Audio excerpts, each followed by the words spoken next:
Are you looking for an experience that will grow your teenagers' faith, increase their leadership skills, and teach them the discernment to engage with the world all around them, all while taking them on the adventure of a lifetime? I mean, who isn't looking for that? If your teenager loves fun, adventure, and wants to grow in their faith and leadership this summer, then send them to Excel's Summer Leadership Camp. Excel's Summer Leadership Camp is a 12-day experience for passionate young leaders looking to discover God's truth, to discern wisely, and live wholeheartedly.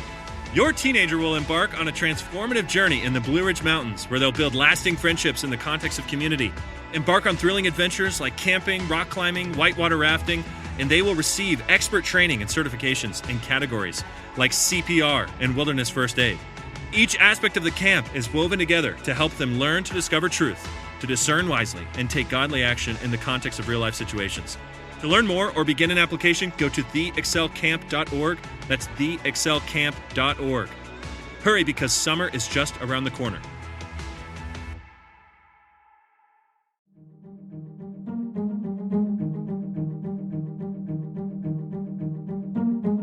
Hey everyone, welcome back to the Reclamation Podcast, where our goal is to help you reclaim good practices for faith and life. I'm Tony, and today is episode 87 of the podcast, and I get to sit down with CEO, co-founder, and PR extraordinaire Jennifer Willingham. Jennifer has worked on movies, books, TVs. She worked all over the media outlets, and she talks about what it means to find your brand, to find your voice, to be authentic. And I just thought, what an incredible conversation to have heading into a new year. Sit down with somebody who can really help us dial in on what it means to feel like we are speaking from our heart in an authentic way.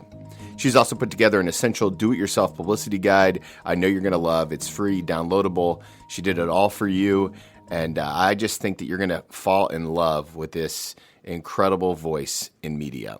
So the best compliment you can give us, leave us a rating or review, share this episode with a friend, let Jennifer know what you thought about her on the episode today, and give her a follow on socials. Without any further ado, here's my conversation with Jennifer Willingham. Jennifer, thank you so much for being on the podcast today. It's an honor and a privilege to have you here. I'm thrilled to be here. I don't know who conned you into having me, but I'm so grateful that they did. So you've done work across so many different industries. As I was really diving into your experience and your background, movies, books, TVs, no, just TV episodes. One of the first questions I wanted to ask is, what's your favorite type of project to work on to do publicity for? Yeah, my favorite kind of project is anytime that there is a covert spiritual message. And by that, I mean, if it looks on the outside like it's secular, but there's this underlying spiritual content that we can sort of take it and sort of infiltrate the mainstream world with it, that's my very, very favorite thing. And so an example of that was a couple years ago, we were working on a film with Sony called All Saints, and John Corbett was cast as this pastor. So it was a true life story from a little town here in Tennessee, near where I live. And John played the role so beautifully. And if people who are listening who don't know who John is, he had a successful role for many years on a show called Sex and the City that I'm sure no one's ever watched that listens to your podcast. Right. But he's like a well-known actor. If you saw his picture, you'd know who he is.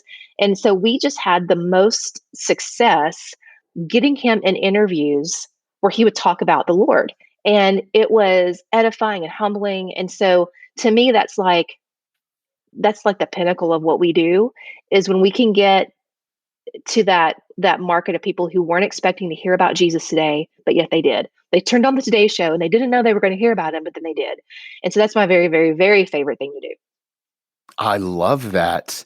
And it really makes me wonder what it must be like for you as a founder and CEO of a very successful company that's growing like crazy, even despite the pandemic, in an industry that's not known for its Christian values, right? If we think about media, we think about Hollywood and all the different New York City, even like all the different places. How do you live in the tension of being in media and yet holding on to your Christian values? Well, the good news is it's pretty easy for us because as a company, we only take on projects that are purpose driven. By that, I mean kingdom centered, God centered, Jesus centered. And so they might look like they're not, but they all have a worldview or we don't take it. So, I'm always sort of girded by that. So Mm, we aren't there working with projects that would be hard to keep those virtues and values, but we are in those world with those people. And so I actually count it as a privilege because even just today this happened. We're put in situations where just by being who we are, you don't have to be fake or phony or put on or preach. You just live who God's created you to be, and you're salt and light in a space that is so dark that they can't help but recognize that you're different. And I've been asked a number of times over the 26 years I've been doing this, hey, wait, what's different about you? Why did you do that? Why did you say that? And so oftentimes the Holy Spirit will open up a door for someone who is not even intending to have a spiritual conversation. And they ask like a work question, like, why are you different? Why do you handle this way? Why are you different than everybody else or these people that I've known? And it gives me the opportunity to just tell them why. And, I think, what is that cliche? I'm going to mess up. Preach, use words if necessary, yeah, yeah, right? yeah. Like it feels like if we're just living out who we are and who we're made to be, like you don't even have to think about it. Now you created this company from scratch. It's your baby. How did you develop a culture that says we're going to be kingdom minded and yet still get the best people that you can get? Because your team's incredible. Oh, I've had the thank you. privilege of working with so many of them, and they've helped bring some incredible authors on the podcast, which I'm Yeah. super thankful for. And how do you create that culture that promotes kingdom mindedness without, hmm I don't know how Yeah, to. that's a good question. So I think for us, when we started Epic, however long it's been now, we had a core group of 5 people that started, and so the core of those people had worked together at another agency, and we knew we want to do something different, and so we sort of Mm, launched it together, and we developed the idea for the culture together as a group, which I think is a lot easier than just a single person, and then adding each person on, and so now we have 15 people, and I think culture is one of the hardest things to maintain and manage because you're dealing with people from all walks of life, all backgrounds. Um, I think that someone who is not a Christian would be welcome to work here. They would probably be a little uncomfortable though, or they'd be drawn to it. So yeah. we have to walk a fine line with. And we are in a small business. We employ people. We have to abide by all of the legal guidelines. And also, we are very clear about our purpose and our mission. And so we need a certain sort of background in our workers to accomplish that mission. And so the Lord has really done it. We haven't. And it's just doing the right thing at all times. And so with our team, we emphasize ownership and obviously teamwork. But I think if I had to look at any one principle and say this is what's worked for us, it would probably be trust. And so some of us came out of a sort of hairy situation together in the early days, and so there was this trust that we had for each other. And so as we've added new people to the team, we just we're authentic with each other. We're humble. We admit shortcomings really easily here, which is not anything I found anywhere else. And then we just really believe that it takes all of us to get it done. And so the trust that we've developed among our team, I think, is the real key to having everybody sort of row in the same direction. And we believe also in a greater purpose. It's not just about what am I doing today? What is Molly doing today? What is Jeff doing today? It's about what is our greater purpose? What is our why as a team? And what are we trying to do? And so that sort of recenters us, even on the days when things are going wrong. When did you fall in love with the idea of lifting up other voices? I feel like that's a very special gift. And for 26 years, you've been doing it in a lot of different ways. Mhm. Is that something that was born inside of you? And if so, when could you first Yeah, put your finger on the pulse of like, yep, I want to help that person get their message out? that's a great question. And I think for me, it probably was there all along. Hmm. And I didn't discover it until I was in college. And I lucked into an internship at a publisher, Thomas Nelson. And I got there and I was like, they're going to let me for free. Of course, it wasn't paid. They're going to let me for free write stuff and work with authors and tell people how great the books are. Okay, I'm a speed reader. It's one of my talents. So Oh, that job wow. was super easy for me because I could read and I could write Wait, really speed reader, well. how many books do you think you read in a year? I mean, probably more than 400.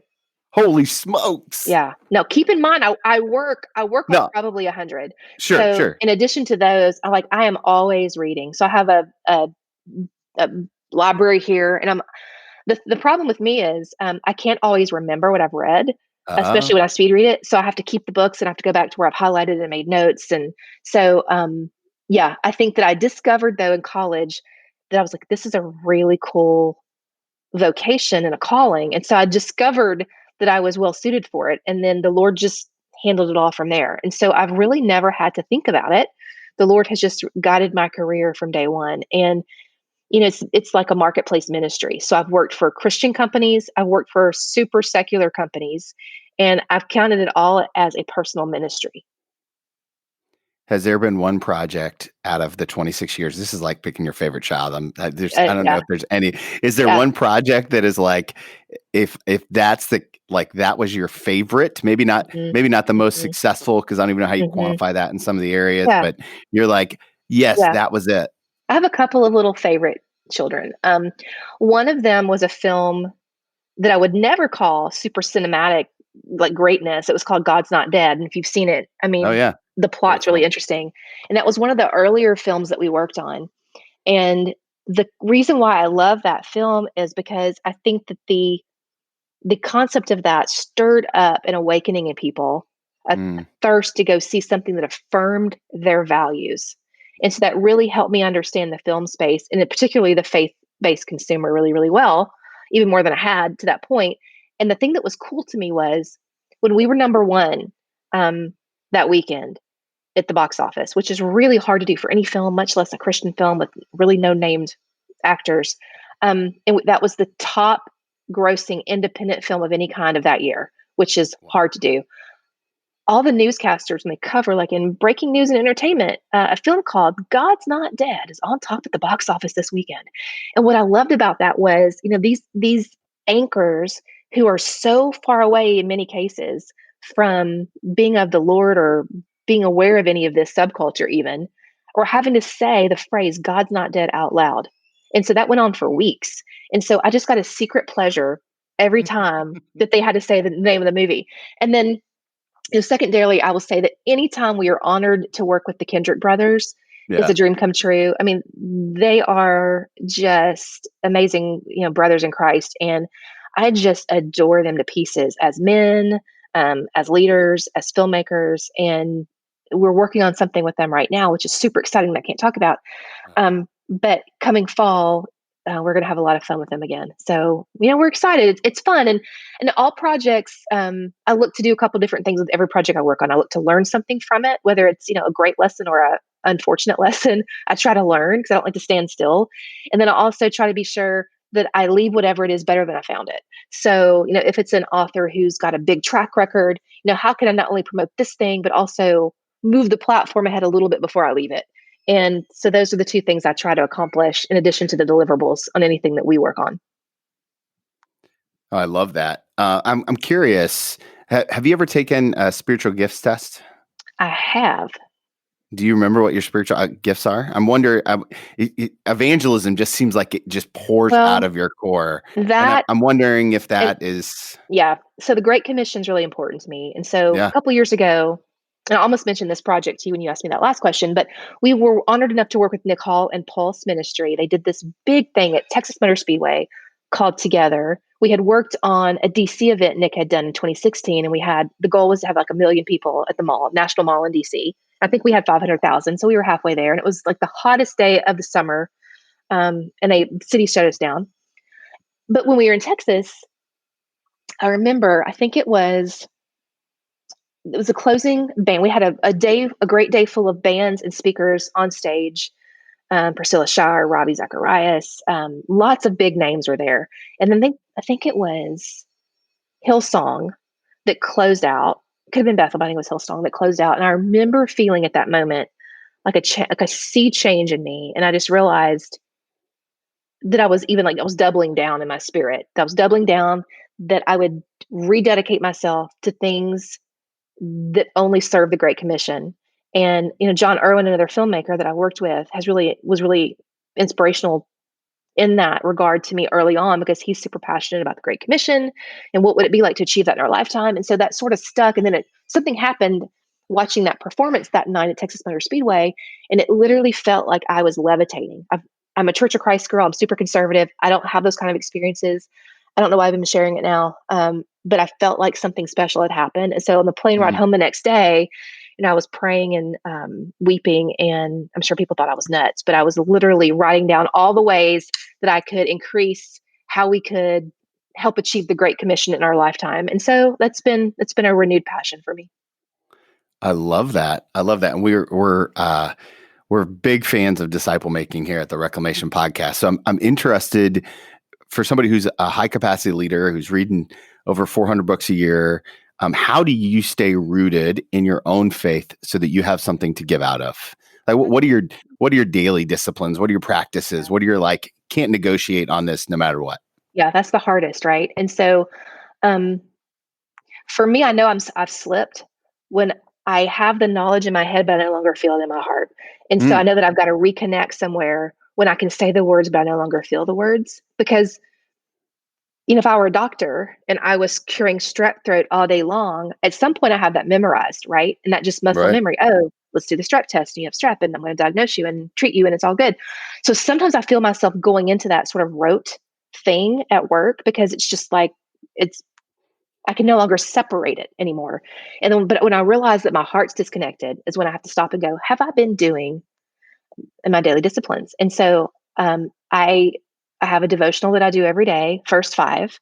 I've been doing that for a couple of years. I really love it. And, when I miss it, I realize I missed it because I'm a little disconnected. And then also the way that I stay grounded in the faith is just to be super honest with my husband and with people that I work with that I'm really close to when I feel that disconnection happen. And so for me, the busyness, the lure of what I can accomplish always wants to pull me away from sort of sitting at the feet of Jesus. And so I fight that battle every single day.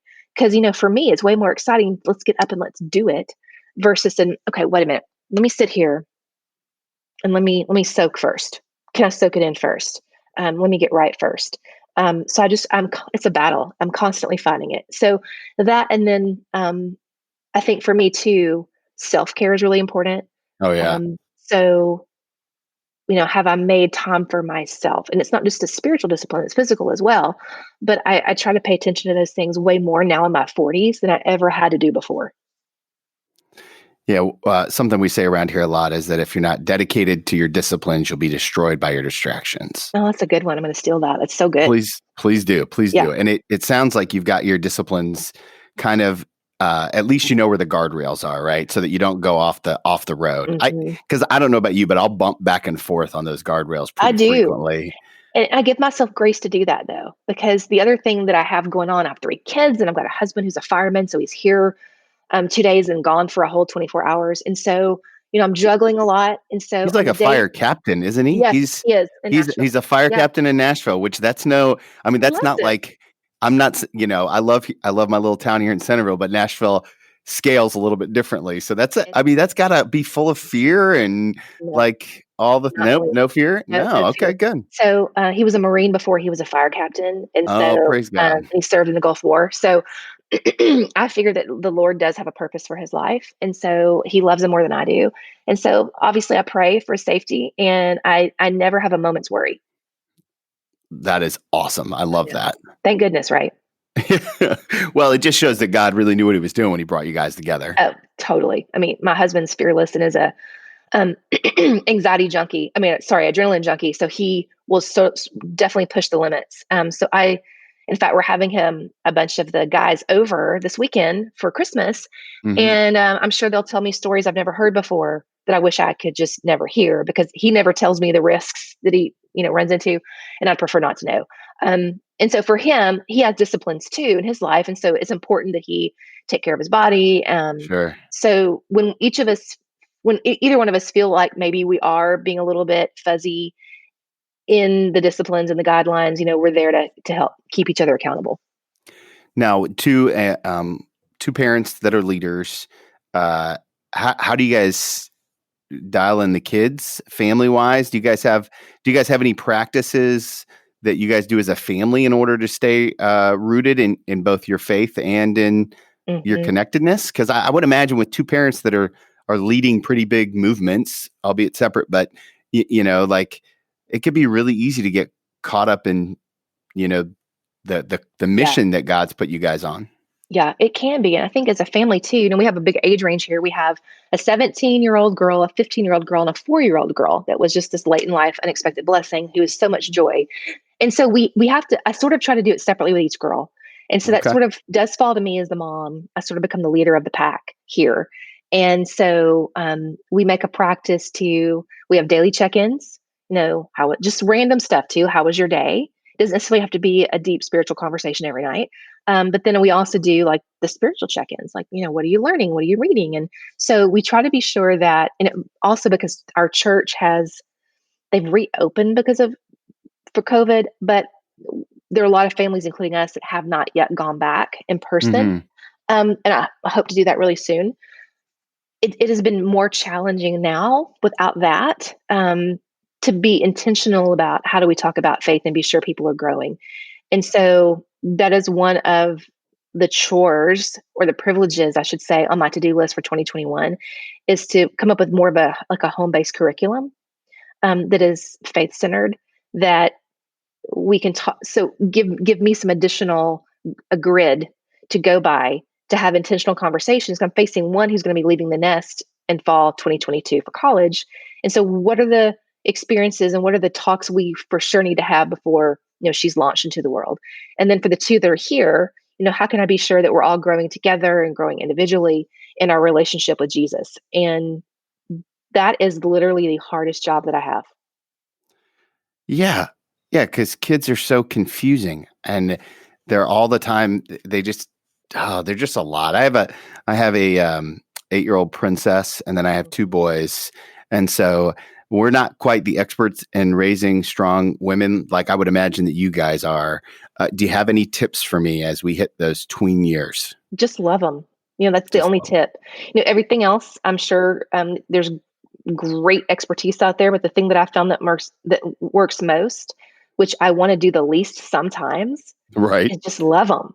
Because sometimes you're so fed up, you want to lecture and you want to scold and you want to pound it into them, but really they don't need that. They just need you to love them. I would imagine that same sentiment has kind of rang true leading a business during the midst of the pandemic. Like you just have to love it. Well, what's that been like for you? I know for me, just trying to shepherd the church here has been some of the heaviest, hardest Mhm. moments. That it's been really hard to love the church through the pandemic because Mhm. because of all the things that right? Everything you do is politicized, and if you mandate masks, then you feel this way. If you don't mandate masks, then you Right. feel this way, and it's like Yes. how's that experience been like for you, and how has Epic Mhm. managed to grow in this Mhm. weird season of COVID? Yeah, that's a good question. So I'm really grateful in an odd way for the pandemic, which is a Mm, controversial statement, but I will explain it. It forced us to be very, very focused on what I call blocking and tackling as a business. And so I have to be very clear in my communication with our team. So you don't have the luxury in times like this, whether you're a pastor or a leader of a business, to be unclear anymore. So you have to, and it forces you to think, because sometimes it's easy to pop off with a statement, maybe about mask wearing, maybe about something else, and not really give it thought. But this has really taught us to be more deliberate than ever.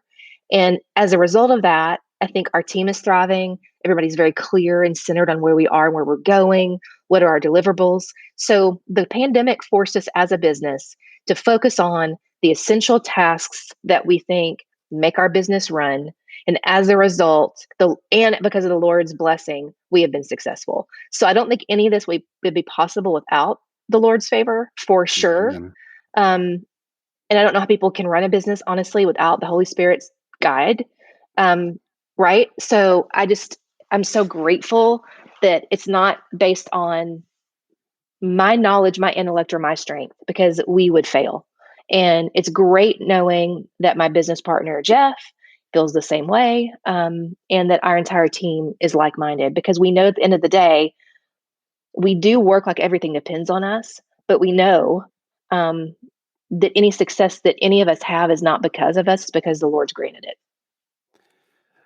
Let's talk a little bit about the voice, right?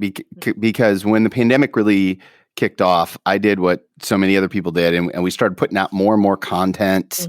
And content-based marketing was really heavy, especially in March and April. And then we just kept thinking we're going to get back to old in-person church. I don't mean old as in just like the way that we've always done it, right? And how do you challenge the people that you're working with, or how do you challenge the listeners who have something that they want to say? Because this is really where your sweet spot is empowering people to use their voice.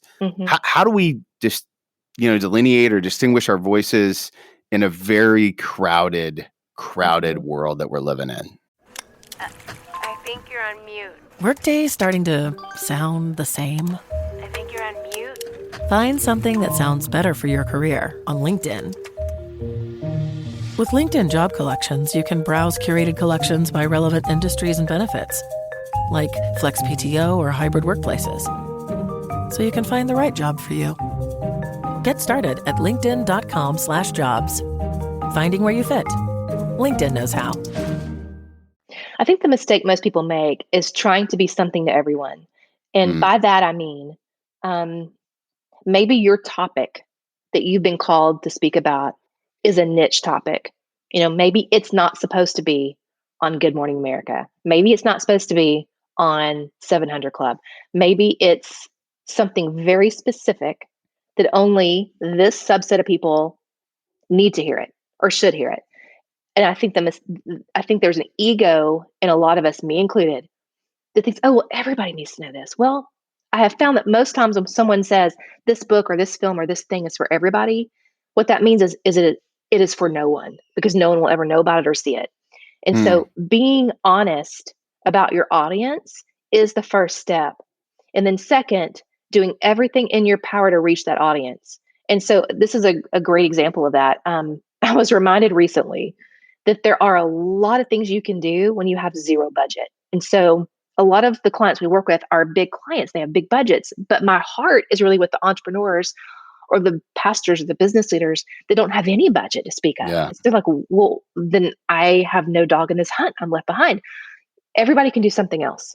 So there was a client of ours whose name is Rob Kinney, and he has this delightful YouTube channel that blew up overnight into like 3 million subscribers called Dad, How Do I? And it's like the fishes and loaves concept. He was shooting it like on this, old phone. I'm not even sure it was an iPhone. The production value is just homemade. And his daughter went onto a internet site called Reddit, Reddit, and started posting in a couple of like I think college groups or millennial groups.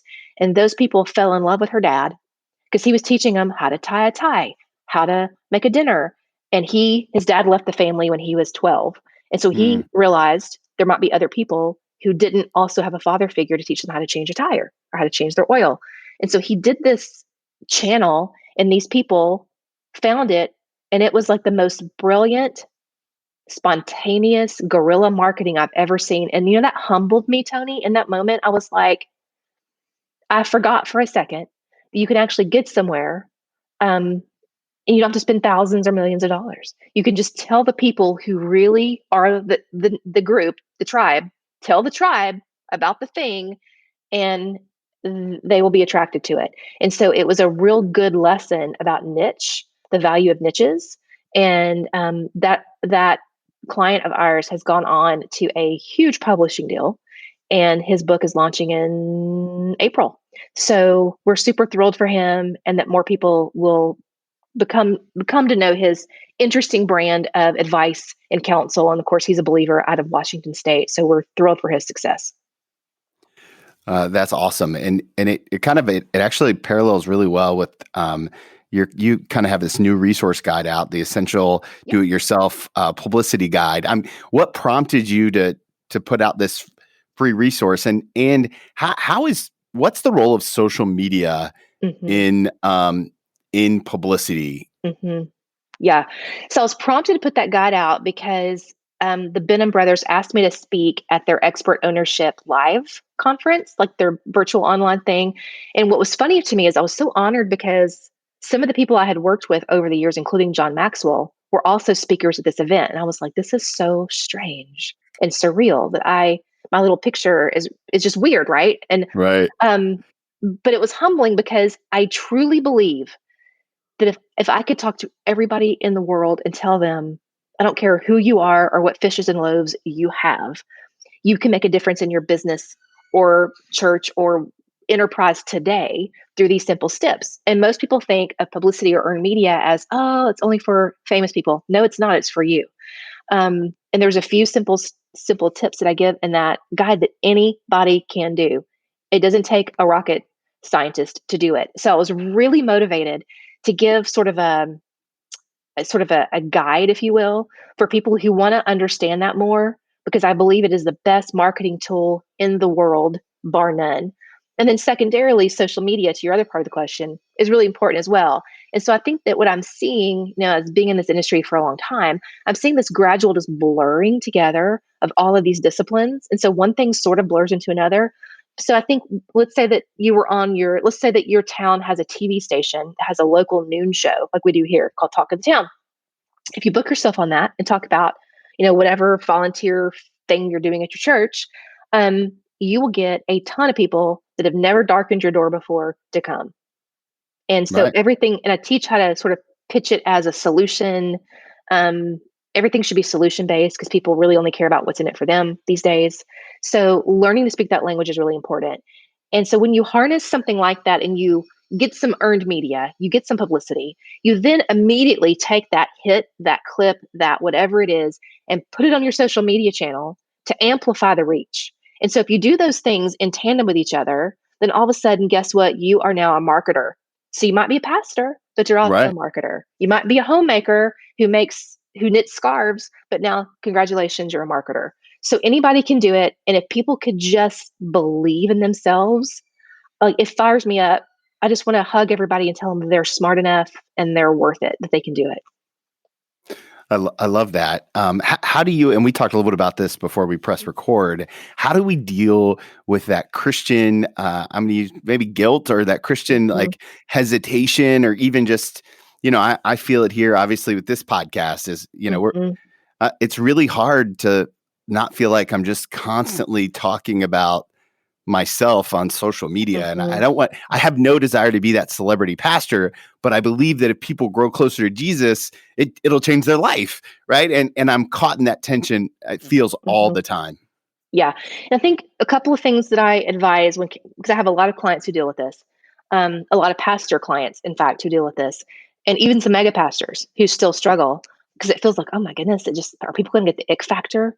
Well, first of all, you own it. You say, guys, the reason why I'm talking about this is not because it's about me, it's about you. And here's what this can do for you.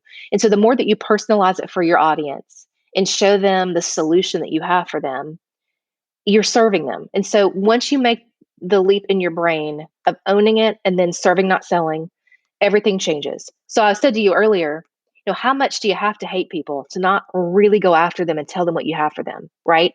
Like, you must really not like folks in your community if you aren't shouting what you can do for them or what your church can do for them from the rooftop.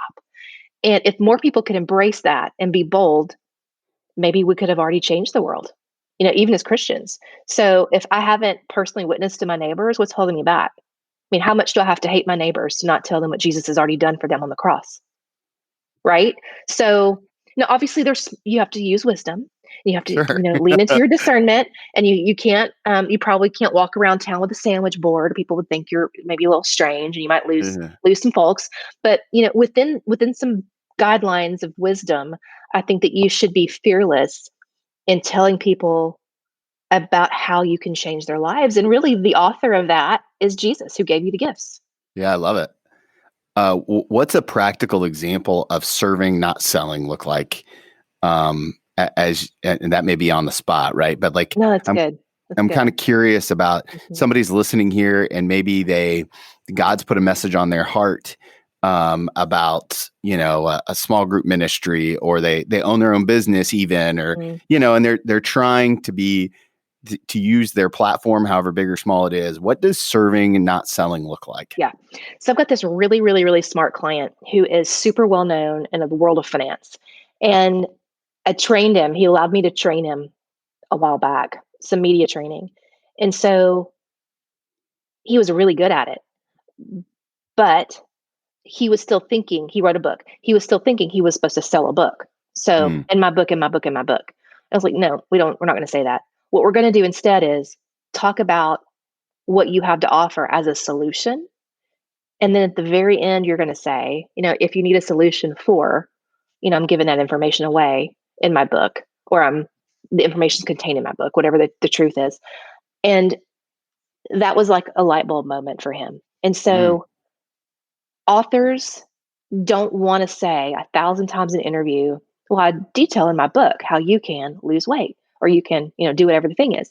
So I actually forbid them usually to even say the word book more than one time in an interview. Like, just don't say the word. Instead, let's talk about the solution, because it is always more powerful when people understand the solution. So that's, I wish I could tell you more about example without giving away his identity.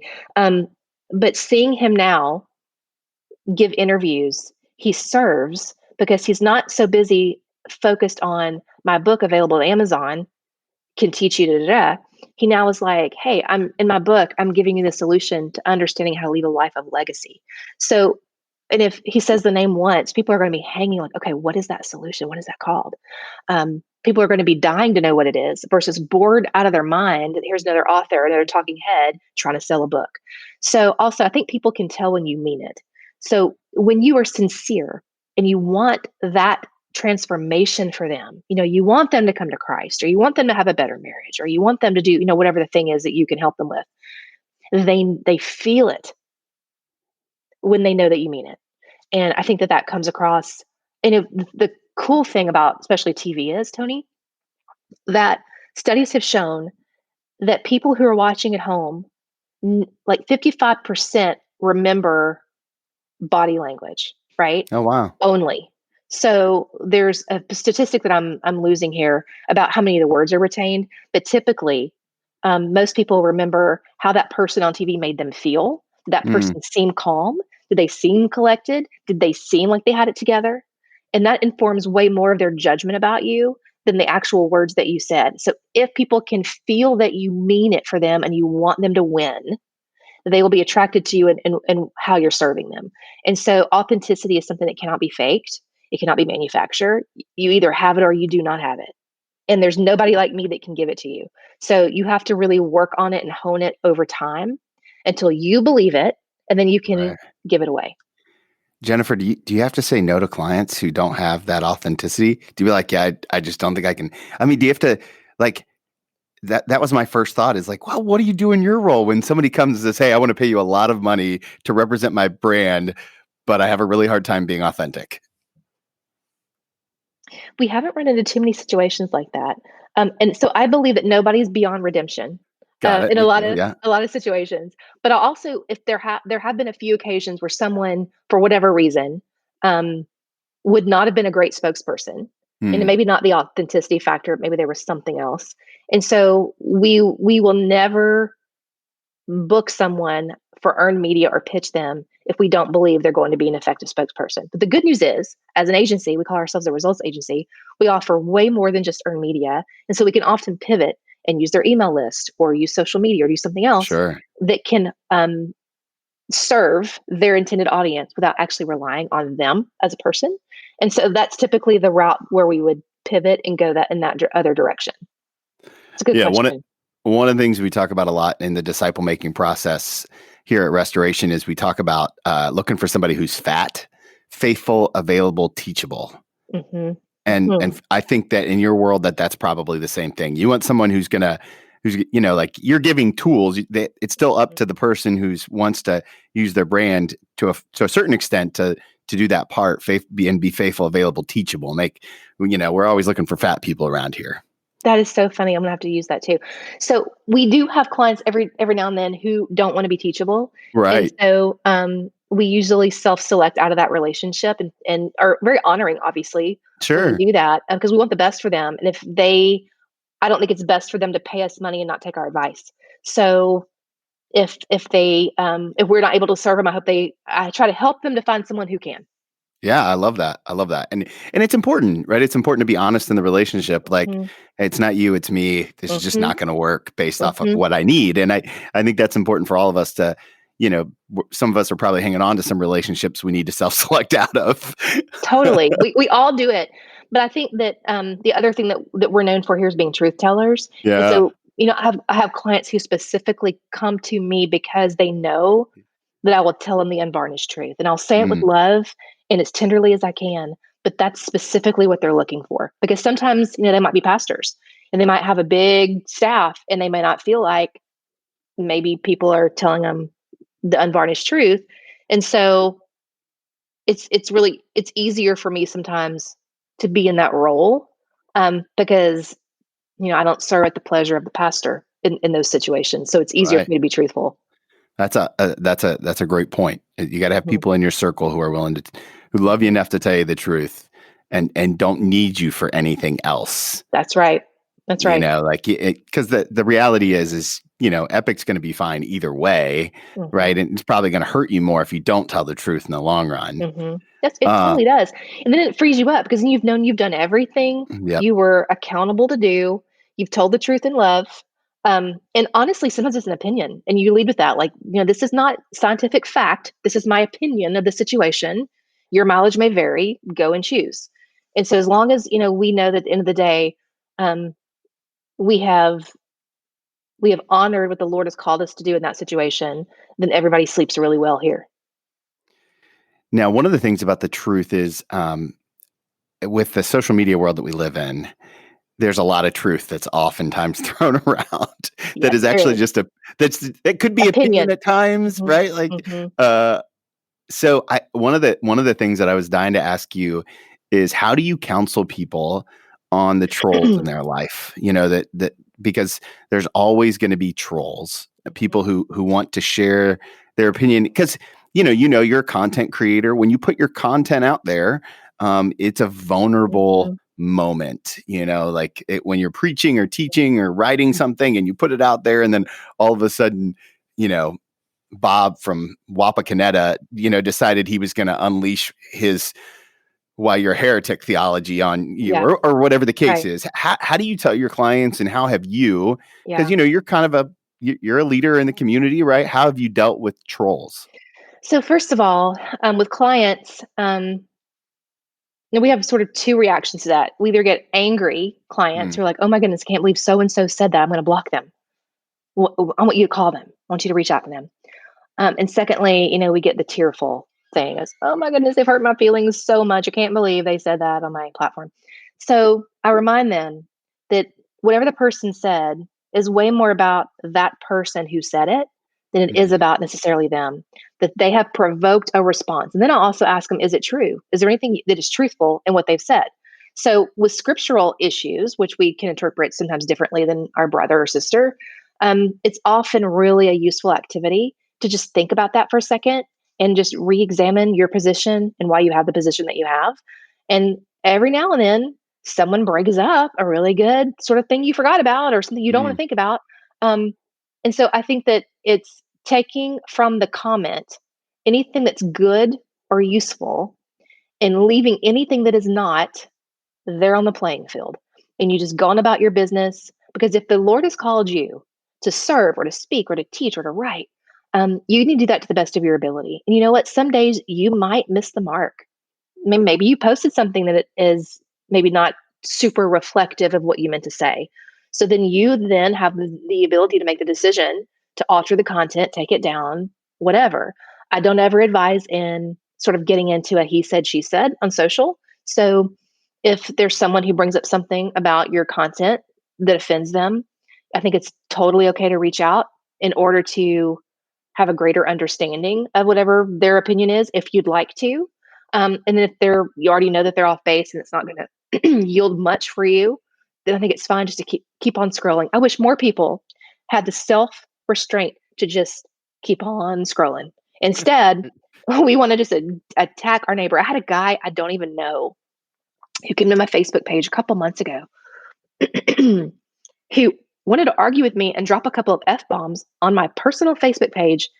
And I was like, Dear John, I don't know you. I don't allow that kind of language here.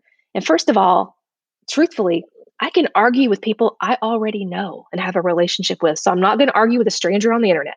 You know, I got enough of that here. And so he blocked me, came to my page, and then he wound up blocking me. So it's Did just you a favor. right. Yeah. It's a sign of the times. So I think we just can't take it personally, but we need to extract every bit of goodness out of those Mm. comments, because sometimes there are nuggets of goodness there, but you've got to be secure enough to examine it to see if there is before you just, wholesale discard it. I love that. I love that. One of the other things I love that you guys do at Epic is you use the hashtag #WeAreEpic. Mm-hmm. And if you're listening, I just invite you to go over to Instagram or wherever you like to scroll for things and hashtag #WeAreEpic and see some of the content you're putting out. It feels like there's so much emotion when I read that hashtag #WeAreEpic. Mm-hmm. And I now knowing you a little bit, it feels like that's a rally cry. How did you guys come to this, this hashtag, and what does it mean from your perspective? I would love to say that we did a lot of market research, Tony, and through a very exhaustive search have came up with the very best hashtag. Honestly, it was Jeff's gut reaction because Epic, like hashtag Epic was taken for other things. And so it was like one of those things we find ourselves in this century of social media, and all the good stuff's gone. So sort of like our epic.inc URL. So epic.com was taken and everything else was like $1 bazillion. We wanted something really short. So okay, fine, epic.inc it is. So I think that the We Are Epic, and I've worried about that a little bit. So I'm glad that you asked me about that. I don't want anyone to ever, ever, ever feel like that says we're all that in a bag of chips. What that really is we, the team, are like, we're this together. We are, you could call it, we are Nike. We are Publix. We are Kroger. This is just who we are as a team. This is our little tribe. Our name is Epic. So it is not intended to be like a double entendre that we're super great. And naming is a hard art. And our last company that I co-founded was named Icon. So it is hard to find a name that can, in a couple of letters, signify something interesting. And so I don't know that we've got it right necessarily with the We Are Epic hashtag, but I'm grateful that it has at least provoked some interest. And I do think if people will look at our content, they'll find the heart behind it, and they'll see that we do strive to be humble. We do strive to be servants in the kingdom. And, we do exist to amplify everybody else's voices. We're not here to hear our own. Well, it's interesting because I never thought of the idea of you guys calling yourself Epic. So whoever's creating your content out there on your team, they're doing a great job, because when I read it, what I heard is like, the people who are in our brand, the people who are on our team, the people who it seems like get the privilege to, again, serve and not sell. We're serving them. We're not selling them. They, we are Epic, we are both. And it feels really good from just an outsider's perspective. I will give Jeff a high five and tell him it came from you. That's awesome. So anything that you wanted to talk about that we didn't cover? We covered about 1 million different things. I know we did. It's been so good. You've asked so many good questions. I would just say that if anybody's listening to this and they have something they feel they are called to achieve or do, I would say stop dreaming and start doing. Why not you? I think that most people struggle with mindset issues, and it's not a lack of qualification. It's not a lack of talent. It's not usually a lack of resources. That's a lie we tell ourselves. I think most of the time we don't believe in ourselves. And so we know that scripture tells us, how can we do all things, Tony? You can fill in the blank. We do all things through Christ who strengthens us. Yeah. And so I certainly don't think that makes me believe I can be an astronaut tomorrow. But I do think what that means is that I can certainly accomplish some extraordinary things in the name of Jesus that will better the planet and leave it better than I found it. And I think that we spend so much time on the sidelines worrying about that thing, dreaming about that thing, that we just need to get up and do it. And so hopefully, if you are a small business owner or an entrepreneur, some of these tips we've shared today will help you, because I really want people to feel empowered to do it for themselves. Everything in the world today, basically besides heart surgery, is DIY. Let's just face it. There's almost anything today that you want to do, you can learn how to do. And I just encourage people to, come visit us, ask us if you have questions. We are always glad to share our expertise for free. And I just encourage that person listening today that needs to feel that confirmation. Don't tarry, do it. I love that.